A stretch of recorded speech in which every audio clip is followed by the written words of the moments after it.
Welcome learners once again. Today our topic for discussion is Geoffrey Chaucer as a poet. So let's see what we are going to study in this lecture. In this lecture we are going to discuss this topic under these 8 subtopics. First is the introduction. Second is the literary background, his major works, Chaucer's language and style, realism and characterization, humor and satire, humanism in Chaucer, which is one of the most important qualities of Chaucer as a poet, and finally we will be discussing Chaucer's legacy. So let's move on to the very first topic, that is introduction. So friends, Geoffrey Chaucer was born in 1343 and he died in 1400. Geoffrey Chaucer is regarded as one of the greatest English poets in English literature. He was called the father of English poetry by a famous poet, John Dryden. John Dryden was also a critic. So he said for the first time Chaucer as the father of English poetry. Chaucer is also known as the father of English literature because he was the first person who brought revolution to English literature. And then he is regarded as one of the reputed personalities in English literature because he was the first person who introduced literary dignity to English language also. So if we say Chaucer as the father of English language, that would not be an exaggeration.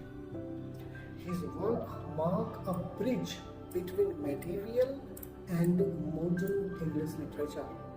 So he functions like a bridge between medieval age and modern age. Talking about literary background, Chaucer was the person who served under 3 famous kings of England. It was Edward III, Richard II, and Henry IV. He influenced European literature, especially French, Italian, and Latin. Chaucer was influenced by European literature, especially French, Italian, and Latin literature influenced Chaucer a lot. And he was also inspired by the famous writers like Dante and Petrarch. His works have blended classical and contemporary ideas. Moving on to the major works of Geoffrey Chaucer, his very famous work is the Book of Duchess. It is an elegy, and this book is very much famous in English literature. The second is the Parliament of Fowls. This is a dream allegory about love, and it is equally famous in English literature. Coming next to is tragedy, and it is rather a tragic romance, Troilus and Cressida. It is also a famous work in English literature. The Canterbury Tales is the most important work of Geoffrey Chaucer. It is regarded as a masterpiece in English literature. It is a social panorama of England, means a true representation of 14th century. And the final important work written by Geoffrey Chaucer is The Legend of Good Woman. It is a tribute to virtuous woman. Now coming to the Chaucer's language and style, which is a very important topic. Chaucer was a person who comes in between the middle and modern. So for his works, he wrote his works in Middle English, and Middle English were very much common to common readers. So the reach of Geoffrey Chaucer as a poet was wide. He was also an innovator of iambic pentameter and rima royal. So Chaucer's contribution to language and style is iambic pentameter, which is a great contribution. And later on, this iambic pentameter was followed by many writers in English literature. And second is he perfected rhyme royal. He uses rhyme royal in his famous work, mostly the Canterbury Tales. His language is natural, rhythmic, and musical in tone. He was also the master of humor and irony. So he used the humor, irony, and vivid description through his works. Coming next to the realism and characterization. Chaucer was the pioneer of characterization, if I would say. It would not be an exaggeration, because he depicted people from all social classes. He created realistic and complex characters. And the Canterbury Tales reflects 14th century life. It is the example of his characterization. He used a balanced sympathy and satire in his portraits. So the realism and characterization, his mastery and his skill is visible in his characterizations. And characterization is visible in his work, The Canterbury Tales. Coming next to humor and satire. Humor and satire is the very important characteristics of Chaucer's work. His humor is gentle yet sharp. He exposed corruption in society and church. And the examples of his humor and satire is the tales or the characters who represented humor and satire. For example, Pardoner and the wife of Bath, Friar. These are the characters who represents the skill of humor and satire. Satire with moral depth and humanity. This was the quality of Chaucer as a poet. Means his satire was having moral and depth of humanity. So humor and satire, these two are one of the greatest features of Chaucer as a poet. The quality of Chaucer as a poet is humanism, and no doubt he was the forerunner of Renaissance humanism. Later on, humanism became a movement in the late 15th century in England. He celebrated individual experience and emotions. So Chaucer celebrated individual experience and emotions in his work. He valued human nature over rigid moral codes. And therefore, he combined faith with rational understanding in his works. So Chaucer's humanism is superb in all his works. Coming next to Chaucer's legacy. Chaucer, as we have already gone through, that he was a person who selected Middle English language and made English language a modern language. Therefore, Chaucer elevated English to a literary status. He improved English. He improvised the English language and made it a language for literature.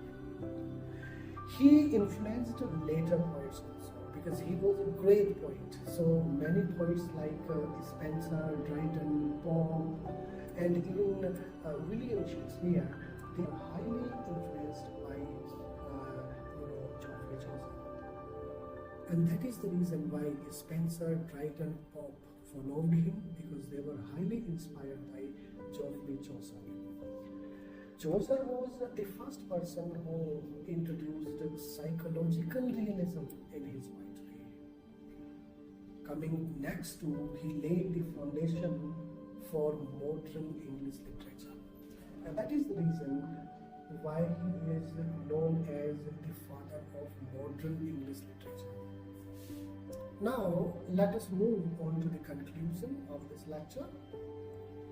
Chaucer blended poetic beauty, realism and moral insight. His characters live beyond their age, and truly Chaucer remains as the first English poet. His line from the Canterbury Tales is very famous, and gladly all he learn and gladly teach. These are famous lines from the Canterbury Tales. Chaucer's The Canterbury Tales, therefore, is both a social document and literary masterpiece. It is the reason why the Canterbury Tales is referred to all the students pursuing graduation or post-graduation in literature. Chaucer as a poet combines realism, humor, moral insight and artistic unity, and that is the reason why Chaucer is truly remains the father of English poetry. So students, this topic, Chaucer as a poet, is complete, and you can discuss Chaucer as a poet through these pointers we have discussed in this lecture. So if we talk about the most important questions on Chaucer as a poet, on his The Canterbury Tales, we have the questions majorly in the examinations on Chaucer's theme, his style, realism and social vision. So the very first question in the examination may be, explain Chaucer's contribution to English poetry through the Canterbury Tales. Or the question may be, discuss Geoffrey Chaucer as the father of English poetry. So these are the pointers which I have given here. Through these pointers you can discuss easily Chaucer as a poet, right? Or Chaucer as the father of English poetry. So the very first point is that Chaucer used Middle English and he maintained the dignity of English language. He made English language accessible to common people. The second feature is the blend of realism, humor and moral reflection. Third point is representation of contemporary English society.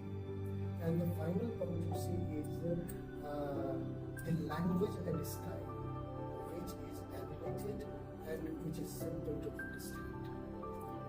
Now moving on to the other question number 2. Discuss Chaucer's skills in creating vivid lifelike characters. So the quick points are these. General prologue as a portrait gallery of pilgrims. His characterization is vivid, lifelike. He balanced satire and sympathy, and he gives a psychological depth and realism in each character. So these are the 4 points you should remember in your mind while discussing this question in your examination. Examine Chaucer's use of humor and irony, satire and humor in the Canterbury Tales. So this question may appear likewise. Discuss Chaucer's use of humor and irony. Now, the quick points, you can remember this. He was a critique of church corruption. Means corruption in the church was highlighted by Chaucer through his characters. And he also showed and represented the moral decay of people of 14th century through his characters. His comic tales, The Miller's Tale, it has a humorous tale, The Pardoner's Tale. You can see Geoffrey Chaucer is a master of humor. And talking about his tone is very much gentle, moral, and yet remains satire. So his satire is not, strong. His satire is very mild. His satire is very soft. So these are the points through which you can, discuss this question easily in the examination. Question number 4: analyze how Chaucer presented the age through his characters, or through his pilgrims. Social picture of 14th century England. Sometimes the Canterbury Tales is known as the representation of social picture of 14th century England discuss. So in order to discuss this, you can write that all the characters presented by Geoffrey Chaucer in his work, The Canterbury Tales, is the representation of every profession, every walk of human life. For example, he represented every class through the characters like knight, merchant, friar, wife of God, etc.